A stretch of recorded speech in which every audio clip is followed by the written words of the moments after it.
Halo teman-teman, jumpa kembali di channel Inter Melanesia ya. Sebuah channel yang akan menyajikan teman-teman sebuah informasi mengenai klub kesayangan kita, Inter Milan. Bagi teman-teman yang baru bergabung di channel ini atau baru ketemu dengan video ini, silahkan teman-teman bisa subscribe dan klik loncengnya. Baik teman-teman, tidak panjang dan lebar untuk membuka teman-teman. Setelah beberapa hari saya tidak mengupload video, tepatnya di hari yang ke-18 saya berlibur teman-teman.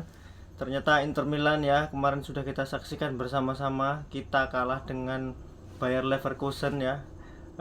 Sebuah klub dengan asuhan pelatih ya bukan kaleng-kaleng ini kan, Xabi Alonso, yang berhasil membungkam klub kita, klub kesayangan kita Inter Milan ya teman-teman. Sayang sekali kita harus kalah di pertandingan tersebut. Tapi teman-teman, di pertandingan itu sebenarnya kalau sorry ada gangguan sedikit. Jadi saya lanjutkan ya teman-teman. Jadi antara pertandingan Bayer Leverkusen melawan Inter Milan itu sebenarnya peluang Inter Milan itu sebenarnya sangat besar ya ketika kita bisa seimbang melawan Leverkusen. Tapi di Champions kita ini kan lagi mengejar 8 besar ya kan. Sebenarnya saya yakin target seorang Inzaghi itu adalah menahan imbang dari Bayer Leverkusen. Nah, harapan seorang Inzaghi adalah skor itu sebenarnya 0-0 sehingga Inter Milan membawa pulang 1 poin. Dengan adanya 1 poin maka poin kita anteng di angka 14, yang artinya kita bisa berada di klasemen kedua atau ketiga.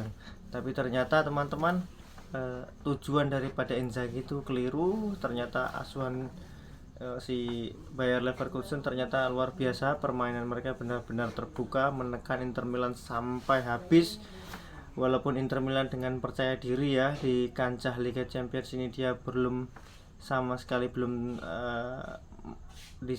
pertahanan Inter Milan itu disebut sebagai pertahanan yang paling kokoh. Tapi nampaknya sekokoh-kokohnya pertahanan, ketika diserang terus-menerus pasti akan jebol juga gitu kan.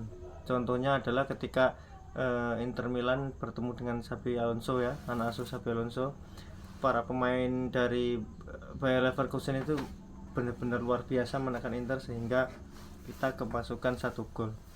Saya rasa itu adalah sebuah kemenangan yang pantas bagi Leverkusen yang usahanya terus-menerus menekan Inter Milan. Dan untuk klub kesayangan kita Inter Milan adalah kekalahan yang pantas ya, karena kita tidak melakukan kita tidak menunjukkan permainan yang atraktif, kemudian kita hanya bisa bertahan.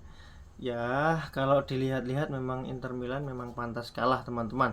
Walaupun saya pribadi ini jelas fans dari Inter Milan, namun ketika melihat permainan daripada Inter Milan yang hanya mengandalkan pertahanan gitu kan, tapi saya juga mengakui bahwa kita pantas kalah ya. Nah teman-teman, dari kekalahan Bayer Leverkusen, kekalahan Inter Milan terhadap Bayer Leverkusen, Inter Milan tetap di poin 13 ya. Jadi peringkat 4 sampai dengan 8 ini masih sama skornya atau poinnya, yaitu 13. Tapi pertanyaannya adalah apakah Inter Milan masih mendapatkan peluang untuk lolos ke 16 besar?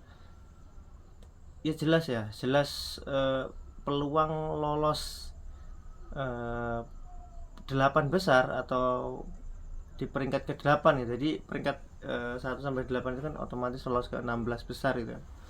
Jelas peluang kita masih terbuka ya teman-teman, karena Liverpool itu kan poinnya 16, sedangkan kalau kita melihat dari Barcelona sampai ke Brest gitu kan, klub Brest namanya, itu poinnya hampir sama ya, cuma selisih 1 poin.